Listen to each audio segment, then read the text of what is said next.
Hello friends.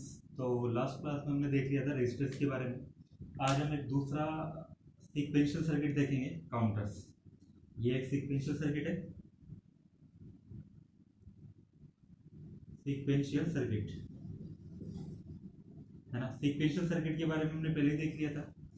ये किस प्रकार का सर्किट है जो कि जिसमें एक तो मेमोरी एलिमेंट होना चाहिए, मेमोरी एलिमेंट, ठीक है। दूसरा इसमें क्या होना चाहिए, आउटकम जो होना चाहिए वो डिपेंड करना चाहिए present input and previous value of output. तो इस प्रकार के सर्किट को हम क्या बोलते हैं, सीक्वेंशियल सर्किट। तो काउंटर एक सीक्वेंशियल सर्किट है।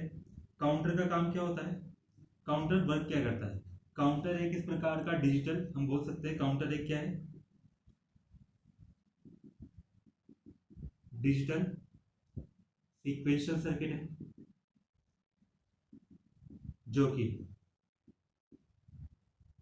अप्लाइड क्लॉक पल्स को काउंट करता है,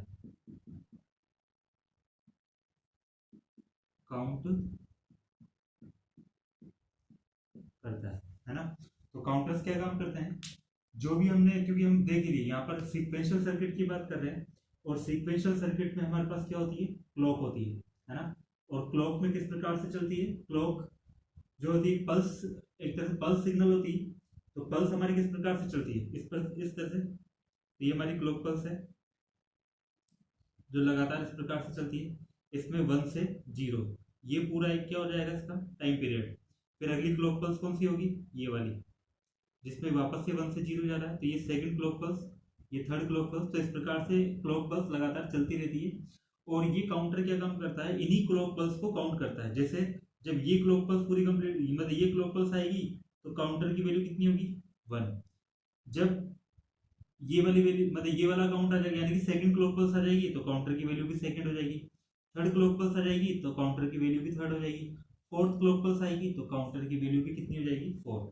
इस प्रकार से ही क्या काम करता है, सीक्वेंशियल सर्किट है। तो इसके अंदर हम क्लॉक अप्लाई करते हैं। क्लॉक एक पल्स सिग्नल है। तो ये सीक्वेंशियल, मतलब ये सीक्वेंशियल सर्किट जो कि काउंटर जिसको हम बोल रहे हैं, ये क्या काम करता है, अप्लाइड क्लॉक की जो पल्स है उसको काउंट करता है ना। अप्लाइड क्लॉक की पल्स को काउंट करता है। तो इसको हम क्या बोलते हैं, काउंटर बोलते हैं ना। अब काउंटर देखो काउंट ये करता है ना। अब हम काउंटर की कुछ टर्मिनोलॉजी यहाँ पर देखते हैं ना। देखिए सबसे पहले जिस प्रकार से रजिस्टर है ना, हमने देखा था रजिस्टर को बनाने के लिए, रजिस्टर जो कि क्या था, एक इस प्रकार, एक तरह से मतलब मेमोरी एलिमेंट था, मेमोरी डिवाइस थी जो कि एक से ज्यादा बिट के जो डेटा होते हैं उनको स्टोर करने के लिए काम में किया जाता है। जिस प्रकार से हमने देखा था रजिस्टर जो होता है उसका निर्माण किसके द्वारा होता है, फ्लिप फ्लॉप के द्वारा, यानी फ्लिप फ्लॉप का यूज करते ही हम क्या बनाते हैं, रजिस्टर। तो ठीक उसी प्रकार से काउंटर जो होते हैं, काउंटर को बनाने के लिए भी हम किसका उपयोग करते हैं, फ्लिप फ्लॉप का ही उपयोग करते हैं। जनरली इसमें किस प्रकार का फ्लिप फ्लॉप काम में लिया जाता है, जेके फ्लिप फ्लॉप, या फिर हम उपयोग कर सकते हैं टी फ्लिप फ्लॉप। या तो जेके फ्लिप फ्लॉप का उपयोग करेंगे या टी फ्लिप फ्लॉप का उपयोग करेंगे। जबकि हमने जब रजिस्टर देखा था, रजिस्टर अगर हमको देखना है, पढ़ना है, तो उसके लिए हम किस प्रकार का फ्लिप फ्लॉप काम में ले सकते हैं, जनरली जो काम में लेते हैं ना, या तो डी फ्लिप फ्लॉप काम में ले लेते हैं, या फिर हम एस आर फ्लिप फ्लॉप भी काम में ले सकते हैं। तो ये फ्लिप फ्लॉप हम काम में लेते हैं रजिस्टर के लिए। तो मतलब कौन से फ्लिप फ्लॉप को काम में लेते हैं, डी फ्लिप फ्लॉप या एस आर फ्लिप फ्लॉप को। और काउंटर के निर्माण के लिए हम जनरली किसका उपयोग करते हैं, जेके फ्लिप फ्लॉप या टी फ्लिप फ्लॉप को। क्योंकि रजिस्टर के अंदर जब हमने देखा था कि हमें क्या करना है, जो हमारा इनपुट है उसी को फीड करना है। जब वही फीड होगा तो आउटपुट भी हमारा सेम ही होगा, यानी कि जो आउटपुट होगा वो इनपुट को फॉलो करना चाहिए। तभी तो हमारी वैल्यू, जैसे मैं यहाँ पर इनपुट कितना दे रहा हूँ, 1 0, तो आउटपुट भी कितना, जब मैं इसमें फीड करूंगा रजिस्टर के अंदर वैल्यू जाएगी या डेटा स्टोरेज होगा, तो स्टोर होने के बाद ये डेटा चेंज थोड़ा ना हो जाएगा। आउटपुट भी कितना रहना चाहिए उस टाइम पे, 1 0 ही रहना चाहिए। यानी कि एक तरह से आउटपुट किसको फॉलो कर रहा है, इनपुट को। तो इसलिए हम यहाँ पर डिले क्लॉक, मतलब डिले फ्लिप फ्लॉप या एसआर फ्लिप फ्लॉप का उपयोग करते हैं। जबकि काउंटर में हम देखेंगे कि हमारी फ्लिप फ्लॉप की जो स्टेट है वो टॉगल होनी चाहिए। तो टॉगल ऑपरेशन या तो हम जेके फ्लिप फ्लॉप से प्राप्त करते हैं या फिर टी फ्लिप फ्लॉप से प्राप्त करते हैं। तो इसलिए हम यहाँ पर या तो जेके फ्लिप फ्लॉप का उपयोग करते हैं या फिर टी फ्लिप फ्लॉप का उपयोग करते हैं। ठीक है, तो काउंटर बनाने के लिए भी हमें किसकी आवश्यकता है? फ्लिप फ्लॉप की ही आवश्यकता है। अब हम मान लेते हैं फॉर एग्जांपल हमारे काउंटर में हमने कितने फ्लिप फ्लॉप काम में लिए? हमारे काउंटर में हमने मान लेते हैं कि n फ्लिप फ्लॉप काम में ले लिए, है ना।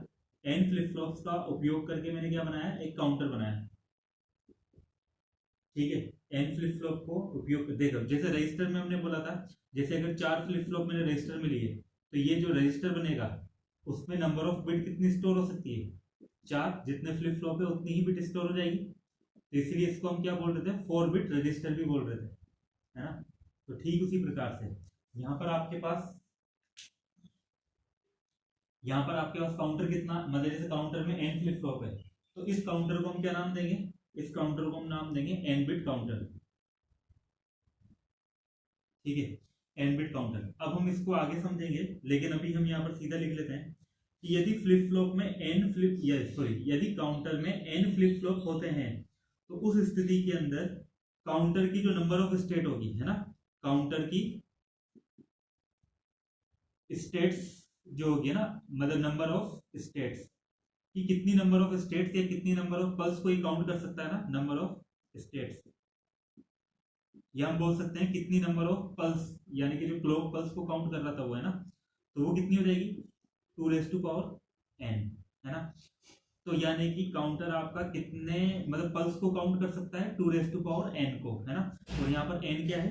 Number of flip flop. For example मेरे काउंटर में, जैसे मैंने मान लिया काउंटर में मैंने कितने फ्लिप फ्लॉप का उपयोग किया? मैंने 2 बिट काउंटर के भी उपयोग कर रहा हूँ ना, 2 बिट काउंटर। तो 2 बिट होने का मतलब यहाँ पे फ्लिप फ्लॉप की संख्या कितनी है? फ्लिप फ्लॉप की संख्या 2 है, तो यही 2 क्या हो गया? स्मॉल n हो गया। तो इसको हम क्या बोलेंगे? 2 बिट काउंटर बोल देंगे। और यहाँ से अगर नंबर ऑफ स्टेट निकालेंगे, नंबर ऑफ स्टेट काउंटर की, तो कितनी आएगी? 2n, यानी कि 2 यानी कि 4। तो ये 4 स्टेट आएगी। तो यहाँ नंबर ऑफ स्टेट का 4 होने का मतलब क्या है कि ये क्लॉक की 4 पल्स को ही काउंट कर सकता है ना, 4 पल्स को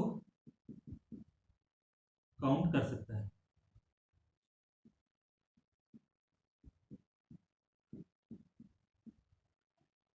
ठीक है, तो यदि इसी प्रकार से यदि हमारा काउंटर 3 बिट का होता तो उसमें नंबर ऑफ फ्लिप फ्लॉप कितने होते हैं? 3। नंबर ऑफ स्टेट कितनी होती? 2 यानी कि 8। अब 8 नंबर ऑफ स्टेट हो गई तो यानी कि वो काउंट कितना करेगा? मतलब क्लॉक की पल्स को कितना काउंट करेगा? 8 प्लस, मतलब पल्स को ही काउंट करेगा ना। देखिए जैसे फॉर एग्जांपल हमने यहाँ पर 2 मतलब यहाँ पे फ्लिप फ्लॉप लिए थे और ये 4 मतलब पल्स को काउंट कर रहा था, है ना। तो आउट मतलब जो स्टेट होगी वो किस प्रकार से होगी? सबसे पहली स्टेट आउटकम कितना हो जाएगा? 0। अगली पल्स को काउंट करेगा तो वो फिर इसकी स्टेट कितनी हो जाएगी? 1। अगली पल्स को काउंट करेगा तो कितना हो जाएगा? 2। और अगली पल्स को काउंट करेगा तो 3। तो इस प्रकार से यह नंबर ऑफ स्टेट कितनी होगी? 4। और ये काउंट कितनी पल्स को कर रहा है? 4। पहली पल्स को मतलब काउंट करते टाइम इसका आउटकम कितना हो जाएगा? 0। अगली पल्स को काउंट करते हुए इसका आउटकम 1। अगली पल्स को काउंट करते हुए 3। और लास्ट 4th जो आपकी पल्स आ रही है उसको काउंट करते टाइम काउंटर की वैल्यू कितनी हो जाएगी? 3। ठीक है, इसी प्रकार से यहाँ पर जब हम 3 बिट काउंटर की बात कर रहे हैं तो 3 बिट काउंटर के अंदर नंबर ऑफ स्टेट कितनी होगी? टोटल 8। अब 8 तो नंबर ऑफ स्टेट है, तो वो नंबर ऑफ स्टेट की वैल्यूज क्या रहेगी? सबसे पहली स्टेट रहेगी आपकी 0, फिर 1, फिर 2, फिर 3, फिर 4, फिर 5, फिर 6, फिर 7। तो ये नंबर ऑफ स्टेट आपकी चलेगी, यानी कि जो काउंटर के जो आउटकम होंगे पहली क्लॉक पल्स के दौरान वो 0 रहेंगे, अगली वाली के लिए 2, फिर 3, फिर 4, फिर 5, फिर 6, फिर 7, फिर 8। इसका उल्टा भी क्रम हो सकता है, वो डिपेंड करता है कि हमारा काउंटर अप काउंटर है या डाउन काउंटर है ना। तो यहाँ से आपको बात समझ में आ गई होगी कि नंबर ऑफ स्टेट हमारी किस प्रकार मतलब किस चीज पर डिपेंड कर रही है कि काउंटर में नंबर ऑफ फ्लिप फ्लॉप कितना है। जैसे अगर n फ्लिप फ्लॉप है तो यानी कि आपके पास टोटल नंबर ऑफ स्टेट कितनी होगी? 2n, और 2n है तो ये 2n के हिसाब से काउंटर किस प्रकार से आपका मतलब काउंटर की स्टेट कैसे चेंज होगी? 0, फिर 1, फिर 2, और लास्ट में सबसे लास्ट स्टेट कौन सी आएगी? देखिए जब स्टेट 8 थी, है ना, जब स्टेट आपकी टोटल नंबर ऑफ स्टेट 8 थी तो लास्ट स्टेट कितनी थी? 8 - 1 यानी कि 7। जब स्टेट 4 थी तो लास्ट स्टेट कौन सी थी? 4 - 1 यानी कि 3। तो इसी प्रकार से नंबर ऑफ स्टेट अगर 2n है तो लास्ट स्टेट क्या होगी? 2n - 1। ये 0 से लेके 2n-1 तक क्या करेगा, इसकी मतलब डिफरेंट इसको स्टेट प्राप्त होगी। तो ये हमारा एक ठीक है। अब यहाँ पर जो मतलब काउंटर की जो टोटल नंबर ऑफ स्टेट होती है ना, टोटल नंबर ऑफ स्टेट होती है, उसी को हम काउंटर का क्या बोलते हैं, मॉडुलस नंबर।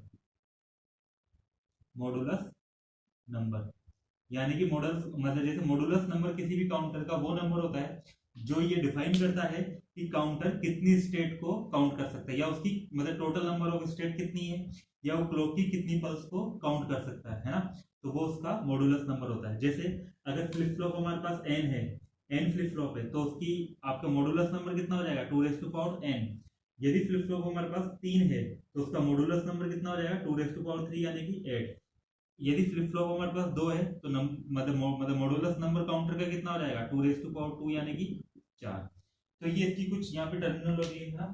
अब तो आप आई होप आपको समझ में आ गया होगा कि मॉडुलस नंबर बोले, या फिर हम काउंटर की टोटल नंबर ऑफ स्टेट बोले, या फिर हम ये बोले कि काउंटर क्लॉक पल्स की कितनी सिग्नल को काउंट कर रहा है, ये सब एक ही बात है ना। और ये किस बात पर डिपेंड करती है कि मतलब काउंटर कितने बिट का है, और काउंटर कितने बिट का ये किस तरह से डिफाइन होता है, ये डिफाइन होता है कि काउंटर में नंबर ऑफ फ्लिप फ्लॉप कितने हैं। ठीक है, तो यहां तक हमने देख लिया। अब काउंटर दो प्रकार के होते हैं जनरली, हम इसका अगर मतलब क्लासिफिकेशन करें, काउंटर काउंटर जो होते हैं या तो अप काउंटर होगा या फिर डाउन काउंटर होगा। ठीक है, अप काउंटर और डाउन काउंटर को भी हम दो पार्ट में डिवाइड कर सकते हैं। एक हो जाएगा हमारा सिंक्रोनस और एक हो जाएगा असिंक्रोनस। इसी प्रकार से ये भी सिंक्रोनस और असिंक्रोनस।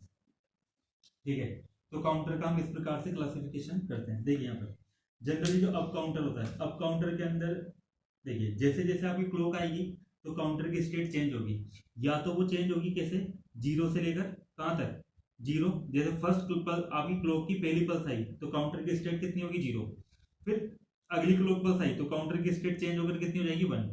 फिर अगली क्लॉक पल्स आई तो काउंटर की स्टेट चेंज होकर कितनी हो जाएगी, 2। फिर अगली क्लॉक पल्स आई तो काउंटर की स्टेट चेंज होकर कितनी हो जाएगी, 3। इस प्रकार से चलता रहेगा। और सबसे लास्ट में इस प्रकार से यदि हमारे पास अगली स्टेट कितनी आती है, 2n-1। तो अगर ये काउंट इस प्रकार से, और फिर उसके बाद वापस से क्या जाएगी, अगली क्लॉक पल्स आती है, वापस से इसकी स्टेट कितनी हो जाएगी, 0। तो इस प्रकार से हमारे पास ये साइकिल चलता है। तो ये साइकिल कैसे चला, 0 से 1, 1 से 2, 2 से 3, यानी कि अप डायरेक्शन में चल रहा है। तो इस प्रकार के काउंटर को हम क्या बोलते हैं, अप काउंटर। यानी कि ऐसा काउंटर जिसकी नंबर ऑफ स्टेट क्या होती है, 0, 1, 2, 3 इंक्रीजिंग ऑर्डर में होती है ना, असेंडिंग ऑर्डर में होती है, तो उसको हम क्या बोलते हैं, अप काउंटर। इसी प्रकार से डाउन काउंटर क्या होगा, डाउन काउंटर इसका ठीक उल्टा हो जाएगा। यानी कि सबसे जब मतलब फर्स्ट पल्स आती है तो सबसे पहली स्टेट उसको कौन सी प्राप्त होगी, 2n-1। फिर उससे छोटी, फिर उससे छोटी, फिर उससे छोटी, फिर 3, फिर 3 से 2, फिर 2 से 1, फिर 1 से 0, और 0 से फिर वापस से 2n। तो यानी कि डिसेंडिंग ऑर्डर के अंदर यदि आपकी स्टेट चेंज हो, है ना, प्रत्येक क्लॉक पल्स के साथ साथ डिसेंडिंग ऑर्डर के अंदर अगर आप ये काउंट करें तो उसको हम क्या बोलेंगे, डाउन काउंटर। और अगर असेंडिंग ऑर्डर में काम करता है तो उसे अप काउंटर। अब ये सिंक्रोनस और असिंक्रोनस क्या होता है दोनों के लिए, देखिए सिंक्रोनस का मतलब ये होता है कि यदि हम देखो, सिंक्रोनस का मतलब होता है कोई भी दो इवेंट के बीच में तालमेल है ना, और असिंक्रोनस का मतलब दो इवेंट के बीच में कोई तालमेल नहीं यहाँ पर है ना। तो हम एक बार देखते हैं क्या होता है। सिंक्रोनस यदि हम काउंटर बनाना है तो इसमें आप ध्यान रखिएगा कि जितने भी नंबर ऑफ फ्लिप फ्लॉप है सबको हम क्लॉक एक साथ देंगे, है ना। और जबकि असिंक्रोनस जो होता है उसमें हम एलएसबी बिट, यानी कि जो सबसे पहले जो आपका फ्लिप फ्लॉप होगा उसको तो हम काउंट, उस जो सबसे फर्स्ट फ्लिप फ्लॉप होगा उसको तो हम क्या दे देंगे, क्लॉक दे देंगे। ठीक है, जो हमारी इनपुट क्लॉक होगी वो हम किसको दे देंगे, फर्स्ट फ्लिप फ्लॉप को। और आगे के जो फ्लिप फ्लॉप होते हैं यानी कि सेकंड फ्लिप फ्लॉप जो होगी इसको क्लॉक कहां से मिलेगी, फर्स्ट फ्लिप फ्लॉप के आउटकम से, आउटपुट से क्या मिलेगी, इसको क्लॉक मिलेगी। फिर थर्ड फ्लिप फ्लॉप को क्लॉक कहां से मिलेगी, थर्ड फ्लिप फ्लॉप को क्लॉक मिलेगी कहां से, सेकंड फ्लिप फ्लॉप के आउटपुट से। तो इस प्रकार से आगे वाले यानी कि नेक्स्ट जो फ्लिप फ्लॉप होगा उसको क्लॉक कहां से मिलेगी, प्रीवियस वाले फ्लिप फ्लॉप के आउटकम से, है ना।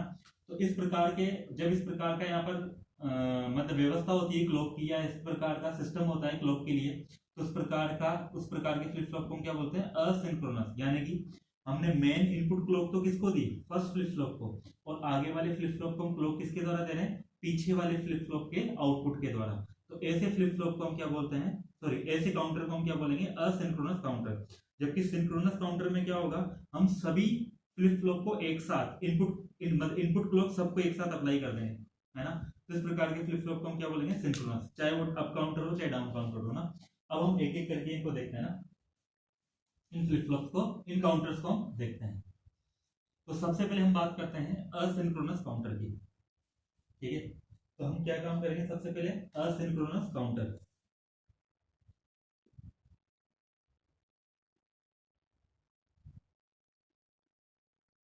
असिंक्रोनस काउंटर, असिंक्रोनस काउंटर के द्वारा हम सबसे पहले देख रहे हैं, फॉर एग्जांपल हम डाउन काउंटर देख रहे हैं ना,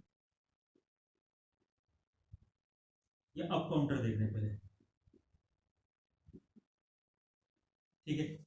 तो असिंक्रोनस काउंटर देख रहे हैं और उससे हम अप काउंटर देख रहे हैं। हम कितने बिट का ले रहे हैं, फॉर एग्जांपल सबसे पहले सिंपलेस्ट ले लेते हैं हम 2 बिट का 2 बिट काउंटर ले रहे हैं।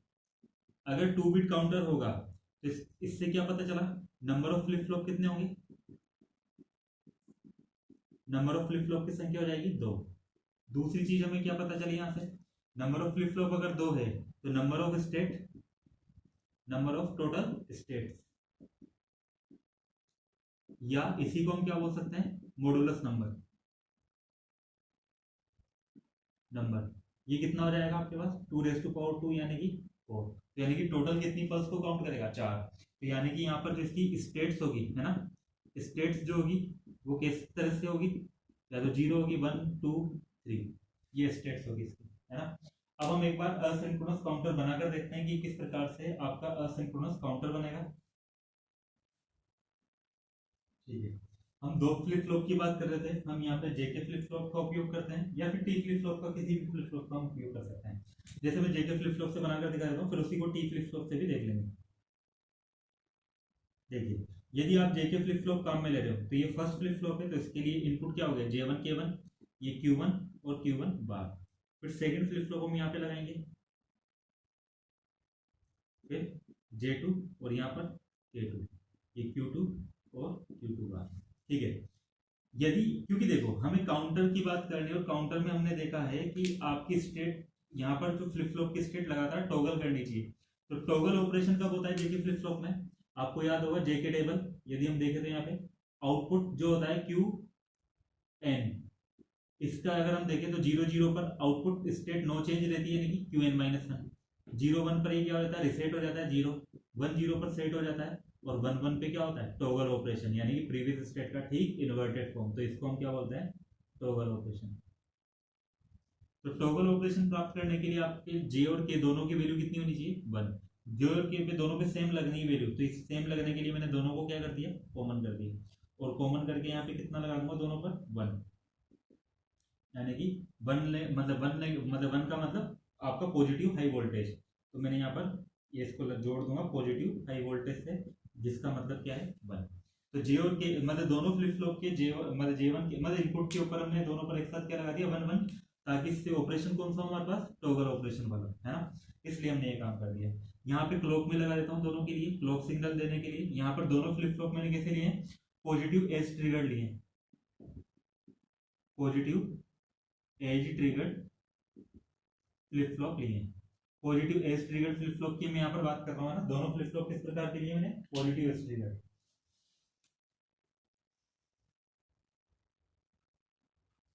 तो मैं यहाँ पे शो कर देता हूँ कि मैंने फ्लिप फ्लॉप दोनों किस प्रकार के लिए हैं, पॉजिटिव एज ट्रिगर्ड, ठीक है। तो पॉजिटिव एज ट्रिगर्ड मैंने फ्लिप फ्लॉप लिए हैं, तो यानी कि ये जैसे ही क्लॉक की पॉजिटिव पल्स आएगी तो इसके अंदर, जैसे ही क्लॉक है आपके लिए, तो क्लॉक की जैसे ही आपके पास मतलब पॉजिटिव पल्स आएगी, यानी कि 0 से 1 वाली, 0 से 1 वाली, फिर 0 से 1 वाली, तो इन एज के ऊपर ही क्या होगा, फ्लिप फ्लॉप का जो डेटा होगा वो क्या होगा, अपडेट होगा, मतलब फ्लिप फ्लॉप का जो आउटकम होगा वो अपडेट होगा। तो हम पॉजिटिव फ्लिप फ्लॉप की यहाँ पर बात कर रहे हैं। देखिए असिंक्रोनस जब हम काउंटर बनाते हैं तो मेन जो क्लॉक हम जो हमारी इनपुट क्लॉक होती है ना, इनपुट क्लॉक सिग्नल जो होती है उसको तो मैं कहाँ पे लगा दूंगा, सबसे पहले वाले फ्लिप फ्लॉप पे। तो ये सबसे पहले वाले फ्लिप फ्लॉप पे मैंने यहाँ पे लगा दिया। अगले फ्लिप फ्लॉप की जो क्लॉक होगी उसको हम उसको क्लॉक कहाँ से देते हैं, इससे पिछले वाले फ्लिप फ्लॉप के आउटकम से। अब डिपेंड ये करता है कि ये जो क्लॉक है अगले फ्लिप, क्योंकि आउटपुट तो Q1 भी और Q1 बार भी है, तो हम इसको अगर हम अप काउंटर बनाना चाहते हैं तो हम यहाँ पर क्या करें कि जिससे अप काउंटर बने, तो यहाँ हम क्लॉक इसको Q1 से देंगे या Q1 बार से देंगे। तो वो किस तरह से डिसाइड होता है, देखिए वो डिपेंड करता है कि हमने फ्लिप फ्लॉप किस प्रकार का उपयोग किया। ध्यान रखिएगा, यदि हम अप काउंटर बना रहे हैं ना, यदि हम अप काउंटर बना रहे हैं और हमने flip flop positive triggered flip flop लिया है, तो हम आउट यहाँ पे क्लॉक किस तरह से देंगे, इन्वर्टेड आउटपुट से, है ना, प्रीवियस फ्लिप फ्लॉप के इन्वर्टेड आउटकम या आउटपुट को नेक्स्ट फ्लिप फ्लॉप की क्लॉक पर या क्लॉक इनपुट पर अप्लाई किया जाता है।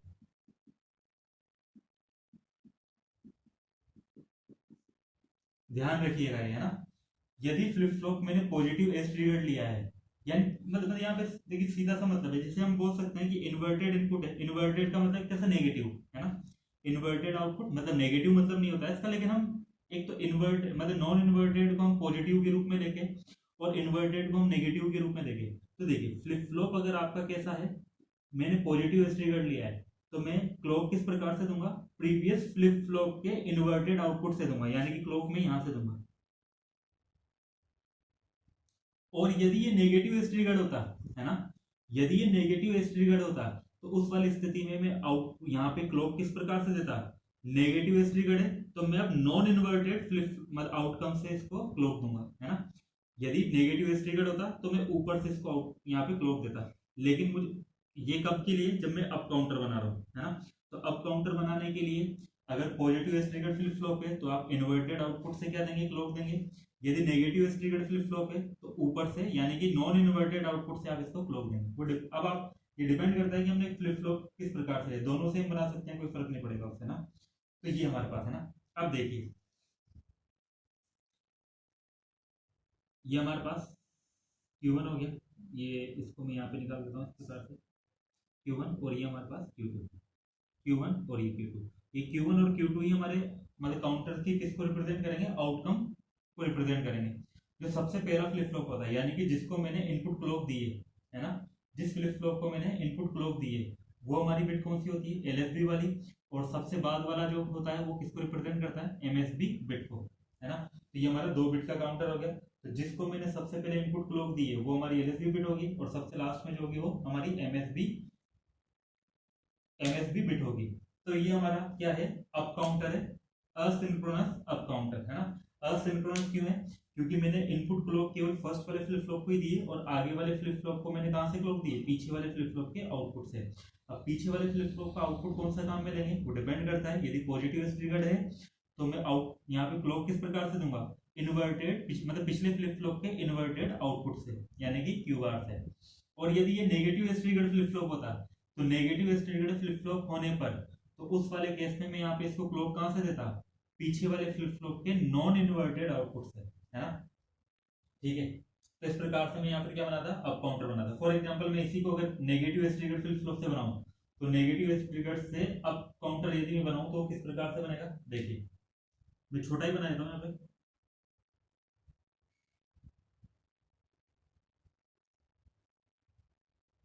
अच्छा इसमें हम टी फ्लिप फ्लॉप काम में ले लेते हैं, जैसे यहाँ पे जेके से बनाया तो मैं यहाँ पे टी से बना देता हूँ। टी के अंदर हमारे पास एक इनपुट होगा, इसमें भी ये T1 हो जाएगा और ये T2, ये भी हमारे पास, क्योंकि दोनों को टॉगल करवाने के लिए, टॉगल कब होता है टी फ्लिप फ्लॉप में, जब टी की वैल्यू कितनी हो 1। तो मैं इसको 1 करने के लिए प्लस VCC या ये लॉजिकल 1 स्टेट से इसको जोड़ दूंगा, तो हमेशा T1 और T2 कितना रहेगा 1। अब नेगेटिव ट्रिगर्ड की बात करें, देखो नेगेटिव ट्रिगर्ड के लिए हम क्लॉक को इस प्रकार से डिफाइन करते हैं, यानी कि एरो के बीच में क्या होता है, बबल, ये नेगेटिव ट्रिगर्ड का सिंबल होता है ना। तो मेन इनपुट क्लॉक तो मैंने यहाँ पे लगा दी, और इसको क्लॉक कहां से दूंगा मैं, क्योंकि अब देखो नेगेटिव ट्रिगर्ड है तो इसको मैं आउटकम कहां से दूंगा, अप काउंटर बनाने के लिए नॉन इन्वर्टेड आउटपुट से। तो नॉन इन्वर्टेड आउटपुट आपका ये वाला है, तो मैं यहाँ से लगा दूंगा ये Q2 और ये Q2 का, और यहाँ से स्टेट प्राप्त करने के लिए Q1 हो जाएगा और ये Q2। तो ये आउटकम स्टेट, ये हमारी वापस से LSB बिट और ये हमारी MSB।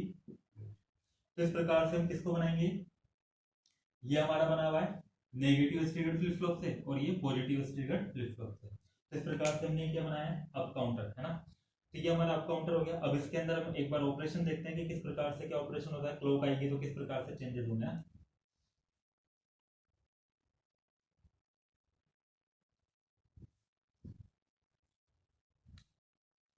तो देखिए सबसे पहले मैं इस वाले को देख रहा हूँ ना, ये हमारा क्या है, क्लॉक सिग्नल, ये Q1 है और ये Q2।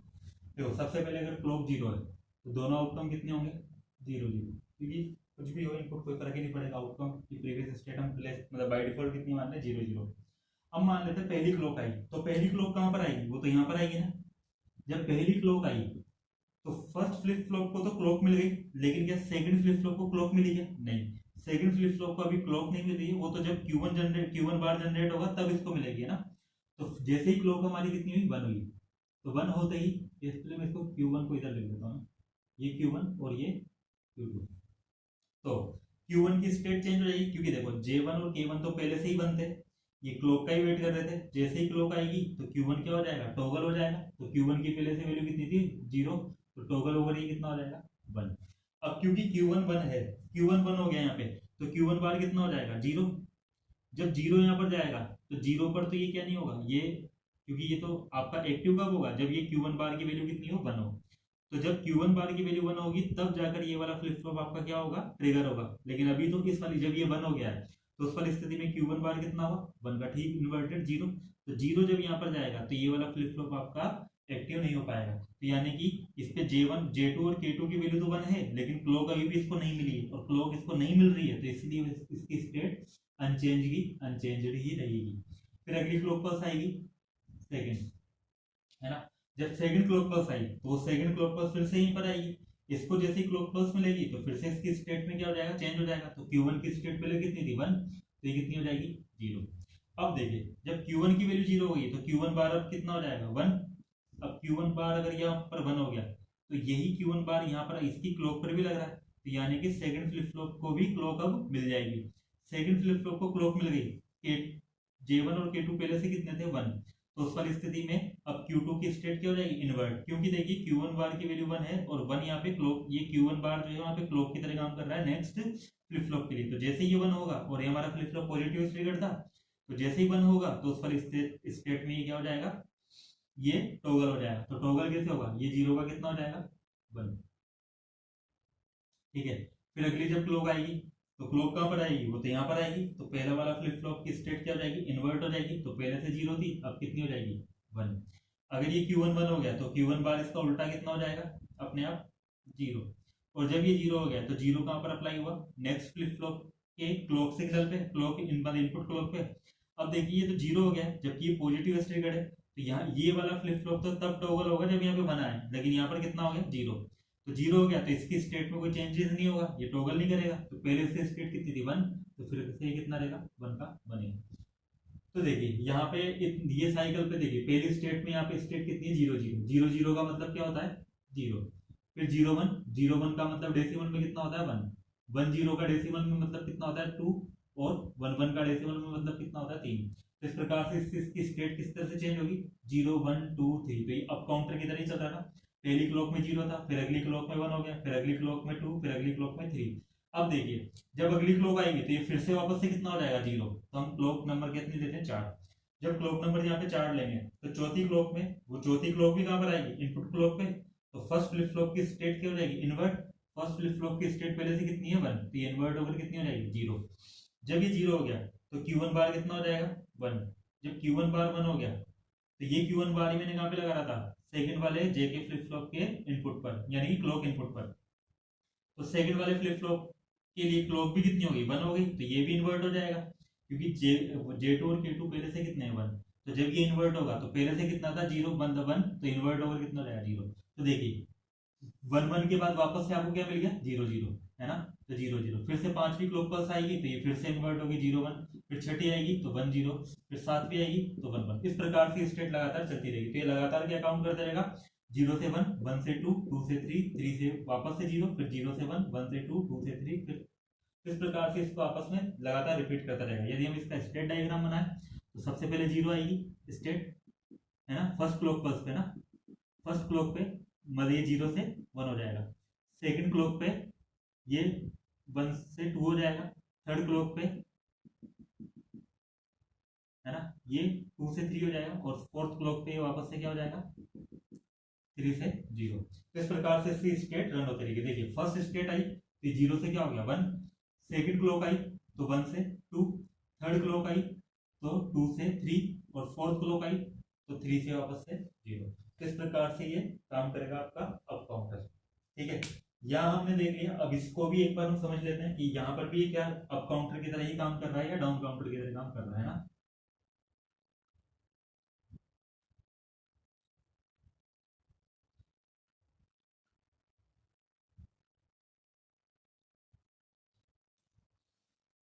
तो मैं एक बार इसको मिटा देता हूँ तो ना, क्योंकि इसका तो कोई काम ही नहीं है।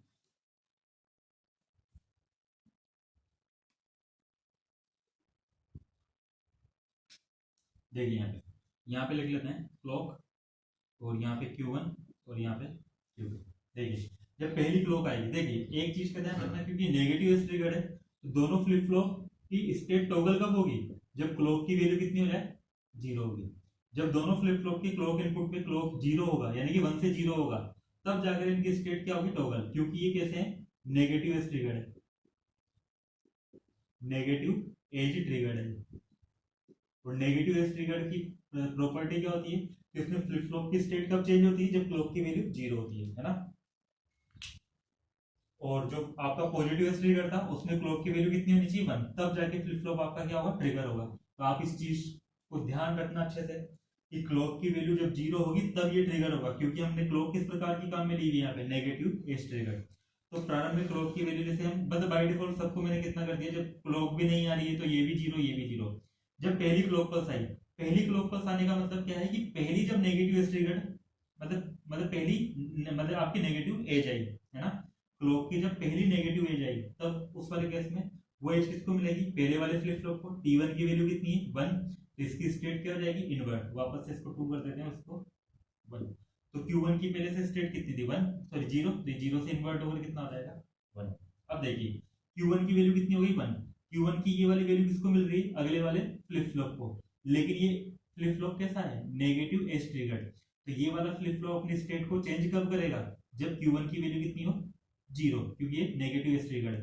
तो 0 होने पर ये स्टेट चेंज करेगा, लेकिन यहाँ पर तो Q1 की वैल्यू कितनी है 1, तो जब ये 1 यहाँ पर जाएगा तो फ्लिप फ्लॉप की स्टेट चेंज होगी क्या, नहीं होगी। तो नहीं होगी तो 0 का 0 ही रहेगा। फिर अगली मतलब क्लॉक की अगली नेगेटिव एज आएगी, है ना, नेगेटिव एज आएगी तो वो किसको मिलेगी इनपुट क्लॉक की मिलेगी, यानी कि पहले वाले फ्लिप फ्लॉप को। तो पहला वाला फ्लिप फ्लॉप फिर से अपनी स्टेट को चेंज कर देगा, तो 1 से कितना हो जाएगा वापस से 0। जब ये 0 होगा तो Q1 की वैल्यू 0 होगी, तो Q1 की वैल्यू 0 होगी तो ये 0 वैल्यू किसको मिलेगी अगले वाले फ्लिप फ्लॉप के क्लॉक को। और अगला वाला फ्लिप फ्लॉप कैसा है नेगेटिव ट्रिगर्ड है, Q1 की वैल्यू भी 0 है, तो अगला वाला फ्लिप फ्लॉप क्या हो जाएगा अपनी स्टेट को चेंज कर लेगा। और चेंज करेगा तो ये पहले से इसकी स्टेट कितनी थी 1, सॉरी 0, तो अब कितनी हो जाएगी 1। फिर तीसरी क्लॉक आएगी, यानी कि तीसरी क्लॉक की नेगेटिव एज आएगी, है ना, तो उस वाली स्थिति वो किसको मिलेगी पहले वाले फ्लिप फ्लॉप को। पहला वाला फ्लिप फ्लॉप आएगा तो ये अपनी स्टेट को इन्वर्ट कर देगा, तो 0 से कितना हो जाएगा 1 हो जाएगा। अब देखिए Q1 की वैल्यू, ये Q1 की वैल्यू है ना, तो Q1 की वैल्यू कितनी हो गई है 1। अगर ये 1 हो गया तो ये 1 ही कहां पर जाएगा अगले वाले फ्लिप फ्लॉप के क्लॉक पे, लेकिन अगले वाले फ्लिप फ्लॉप की क्लॉक को हमने देखा तो कैसी है नेगेटिव एज ट्रिगर्ड। तो ये कब एक्टिव होता, ये अपनी स्टेट चेंज कब करता जब यहाँ पे 1 आता, सॉरी 0 आता। लेकिन अब अभी तो कितना आ रहा है 1 आ रहा है, तो ये अपनी स्टेट को चेंज नहीं करेगा, चेंज नहीं करेगा तो कितनी रहेगा जो पहले इसकी स्टेट थी, पहले से इसकी स्टेट कितनी थी 1, तो ये 1 का 1 ही रहेगा। ठीक है, अब देखिए इसी प्रकार से यहाँ पर देखिए ये फर्स्ट स्टेट मतलब फर्स्ट क्लॉक साइकिल में कितना था 0, फिर 0 ये कितना है मतलब ये बाइनरी मतलब ये डेसिमल में कितना होता है 1, ये डेसिमल में कितना होता है 2, और ये डेसिमल में कितना होता है 3। तो जब आपकी क्लॉक आई तो फर्स्ट क्लॉक आई तो फर्स्ट क्लॉक के अंदर ये 0 से 1 आ गया, सेकंड क्लॉक में 1 से 2 आ गया, थर्ड क्लॉक में 2 से 3 आ गया। अब जब फोर्थ क्लॉक आएगी तो फोर्थ क्लॉक की फिर किसको मिलेगी, इस वाले फर्स्ट फ्लिप फ्लॉप को। तो फर्स्ट वाले फ्लिप फ्लॉप का आउटकम अपने आप 1 से कितना हो जाएगा, इन्वर्ट ओवर 0। अब ये 0 हो गया है तो Q1 की वैल्यू 0, तो यही 0 कहाँ पर जाएगा, नेक्स्ट फ्लिप फ्लॉप की क्लॉक पे। क्लॉक कैसी है, नेगेटिव ट्रिगर्ड, तो किसका वेट कर रही थी, 0 का। तो 0 आ गया, अब यहाँ पे 0 आ गया तो ये अपनी स्टेट को चेंज कर देगा, तो ये 1 से कितना हो जाएगा, 0। तो फिर से स्टेट कितनी होगी, 0। तो यानी कि फर्स्ट क्लॉक के अंदर ये, सेकंड क्लॉक के अंदर 1 से 2, थर्ड क्लॉक के अंदर 2 से 3, और फोर्थ क्लॉक के अंदर वापस से 3 से 0। फिर से अगली क्लॉक में ये 1 हो जाएगा, फिर से अगली क्लॉक में 2 हो जाएगा, फिर से अगली क्लॉक में ये 3 हो जाएगा। तो इस प्रकार से साइकिल लगातार चलता रहेगा। तो देखिए ये काउंट कैसे कर रहा है, 0 से 1, 1 से 2, 2 से 3, तो ये अप काउंटर की तरह काम कर रहा है ना। तो अगर आपको अप काउंटर बनाना है तो ध्यान रखिएगा, अगले वाले फ्लिप फ्लॉप को क्लॉक कहां से देनी है, पीछे वाले फ्लिप फ्लॉप से। अब पीछे वाले फ्लिप फ्लॉप का इन्वर्टेड आपको मतलब क्लॉक के रूप में लगाना है या नॉन इन्वर्टेड आउटपुट आपको लगाना है, वो डिसाइड करेगा कि आपने फ्लिप फ्लॉप कौन सी ली हुई है। यदि हम अप काउंटर की बात कर रहे हैं तो यदि हमारा फ्लिप फ्लॉप कैसा है, पॉजिटिव एज ट्रिगर्ड है,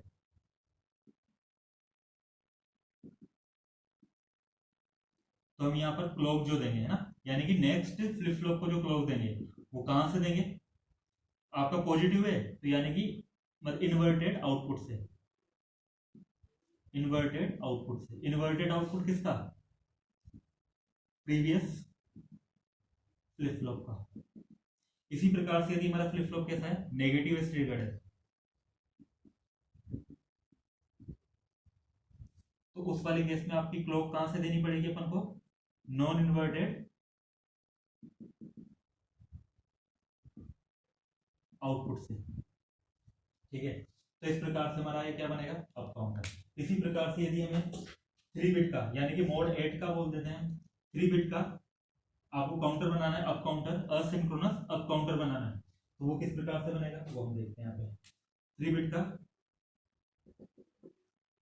असिंक्रोनस अप काउंटर,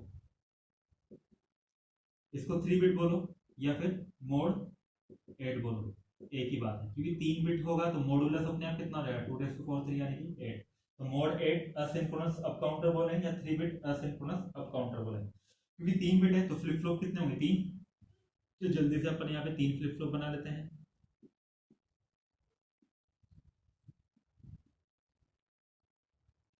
ठीक है, ये हमारा T1 मतलब टी फ्लिप फ्लॉप का ही काम में ले लेते हैं ना, T1 T2 T3, और तीनों पर हम कितना लगा देंगे, क्योंकि हमें आउटकम कैसा चाहिए, टॉगल करवाना है, तो टॉगल करवाने के लिए हमें इसको कहाँ पे लगाना होगा, हाई वोल्टेज यानी कि लॉजिक 1 पर, है ना। ये हमारा कितना हो जाएगा, Q1, ये Q2 और ये Q3। हम फ्लिप फ्लॉप हमारी इच्छा हम मतलब आप मतलब पॉजिटिव ट्रिगर लेते हो या नेगेटिव ट्रिगर लेते हो। फॉर एग्जांपल मैंने यहाँ पे नेगेटिव ट्रिगर ले ली, ये अपनी इच्छा पर है, हम यहाँ पर मतलब यहाँ पर पॉजिटिव ट्रिगर लेता हूँ, नेगेटिव ट्रिगर लेता हूँ। तो ये हमारी इनपुट क्लॉक है। अच्छा, इनपुट क्लॉक तो हम किसको देंगे, केवल इसी को देंगे, ये हमारी इनपुट क्लॉक। ठीक है, इस अब देखो नेगेटिव ट्रिगर फ्लिप फ्लॉप काम में लिए मैंने। अच्छा, एक और चीज करना, ऐसा नहीं होगा यदि आपने एक नेगेटिव ले लिया तो सभी नेगेटिव, ऐसा नहीं होगा इसको नेगेटिव बना दिया फिर इसको पॉजिटिव फिर इसको नेगेटिव, है ना। वैसा भी कर सकते हैं लेकिन वो कॉम्प्लिकेटेड हो जाएगा, वैसा हम नहीं करेंगे ना। हम यहाँ पर देखेंगे सबको एक जैसा ही बनाएंगे, नेगेटिव स्ट्रिगर नेगेटिव स्ट्रिगर नेगेटिव स्ट्रिगर, है ना। तो अब ये नेगेटिव स्ट्रिगर है तो हम इस इन क्लॉक को जो आउटपुट होगा वो कहाँ से देंगे, इनको क्लॉक को कहाँ से अप्लाई करेंगे, क्योंकि नेगेटिव ट्रिगर है तो हम कहाँ से अप्लाई करेंगे, नॉन इन्वर्टेड आउटपुट से, यानी कि ये नॉन इन्वर्टेड हमारा आउटपुट ये हो गया। ठीक है, इस तरह से, और यहाँ से हमारे पास आउटकम आ जाएगा, ये हमारा Q1, ये Q2 और ये Q3। ये हमारी LSB बिट हो गई आउटकम की, और ये MSB बिट। ये LSB क्यों नहीं, क्योंकि मेन क्लॉक मैंने इस वाले फ्लिप फ्लॉप को दिया था। तो इस प्रकार से हमारा 3 बिट का अप काउंटर हो गया। ठीक है, जब इसकी स्टेट डायग्राम देखोगे आप तो सबसे पहले क्लॉक आएगी तो 0 से कितना होगा 1, फिर दूसरी क्लॉक पर, सेकंड क्लॉक पर कितना हो जाएगा 2 से 1 से 2, थर्ड क्लॉक पे 3, इसी तरह से 4, फिर 5, फिर 6, 6 से 7, और 7 से वापस कितना हो जाएगा 0, फिर 0 से ये साइकिल लगातार चलता रहेगा। तो यानी कि 7 जब आपके पास क्लॉक आएगी तो 7 क्लॉक पे, ये 7 क्लॉक ये 6th क्लॉक, ये 5th क्लॉक और ये 4th क्लॉक और ये 8th क्लॉक। 8th क्लॉक पे कितना हो जाएगा 7 से 0, फिर वापस से 9 पर कितना होगा 0 से 1, फिर 10 पे 1 से। ये साइकिल लगातार चलता रहेगा ना। लेकिन साइकिल कैसे चल रहा है 0 से 1, 1 से 2, 2 से 3, यानी कि असेंडिंग ऑर्डर में। तो इसीलिए हमें ये क्या कहलाएगा आपका अप काउंटर। तो यहाँ तक ठीक है। हम फिर अब नेक्स्ट क्लास में देखेंगे असिंक्रोनस डाउन काउंटर, कि हम डाउन काउंटर किस प्रकार से बनाएंगे। तो तब तक के लिए थैंक यू।